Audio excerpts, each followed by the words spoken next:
तर अशा स्वरूपाचे जेवढे काही निबंध आहेत वेगवेगळ्या वर्तमानपत्राच्या माध्यमातून लिहिले गेलेले आहेत. त्याचा आन्सर काय आहे? मग काय काय असणार त्याचा आन्सर? तर या प्रश्नाचं उत्तर काय मित्रांनो, तर गोपाळ गणेश आगरकर. गोपाळ गणेश आगरकरांचे आणखी काही निबंध जर पाहायचं झालं तर बघा, मूर्तिपूजेचा उद्रेक. त्यांनी मूर्तिपूजेवर टीका करण्यासाठी मूर्तिपूजेचा उद्रेक, आता त्यांचे निबंध किंवा प्रबंध असे खूप सारे लेख त्यांनी वर्तमानपत्रामधून काय काय केलेले आहेत तर आपल्या समोर आणण्याचा प्रयत्न केलेले आहेत. तर एक सुधारक असेल, सुधारक असेही त्यांना म्हणतात, कारण त्यांनी या नावाचं वर्तमानपत्र सुरू केलं होतं. सुरुवातीला केसरीमध्ये त्यांनी देखील लिखाण केलं होतं, केसरीमध्ये.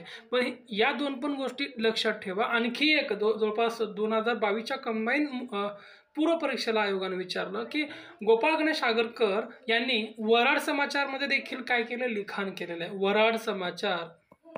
वराड समाचार जे की अमरावतीतून काय प्रसारित केलं जात होतं, त्यामध्ये देखील त्यांनी लिखाण केलं. त्यांची मामा वगैरे त्या ठिकाणची, त्यांचा आजूळ होता अमरावती वगैरे. तर बघा, मूर्तिपूजेवर टीका करण्यासाठी त्यांनी मूर्तिपूजेचा उद्रेक असं पण त्यांनी काय काय केलेलं आहे, लेखन केलेलं आहे किंवा प्रबंध किंवा लेख लिहिलेला आहे. मूर्तिपूजेचा उद्रेक.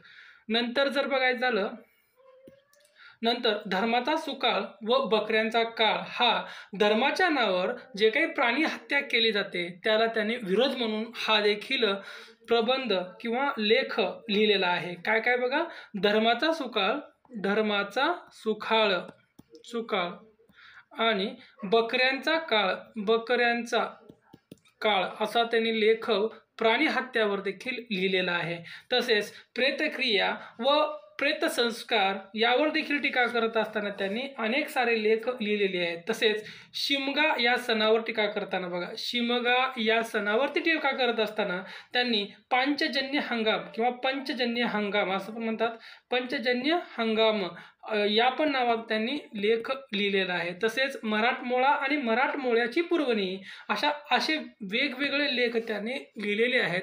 आज जर घडीला जर बघायचं झालं तर जास्तीत जास्त या जर तुम्हाला विचारलं लेख कोणाचे आहेत तर तुम्ही सरळ डायरेक्टली काय करायचं तर आगरकर लिहायचं, कारण आगरकरांचे लेख खूप सारे आहेत. तसेच सोहळे ओवळ्यावर टीका करत असताना त्यांनी सोहळ्याची मीमांसा केलेली आहे. सोहळं किंवा जे काही असतं किंवा जे काही पूर्वीच्या काळी प्रथा होती सोहळ्याची, तर त्यावर त्यांनी टीका म्हणून सोहळ्याची मीमांसा केलेली आहे. आणि याच दृष्टिकोनातून त्यांनी समाजामध्ये काय बदल करायची आवश्यकता आहे हे दाखवून दिलेले आहेत. तर त्यानंतर संमती वय, जुन्या लोकांचा खोटेपणा, त्यांनी संमती वयाच्या कायद्याला जवळपास संमती वयाचा कायदा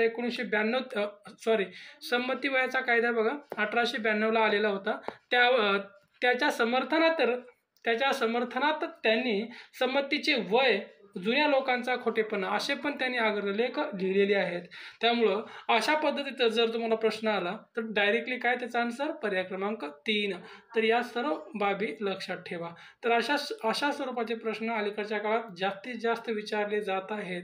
कॉमन काही गोष्टीवर तुम्हाला, महत्त्वाच्या गोष्टीवर तुम्हाला फोकस करावाच लागेल.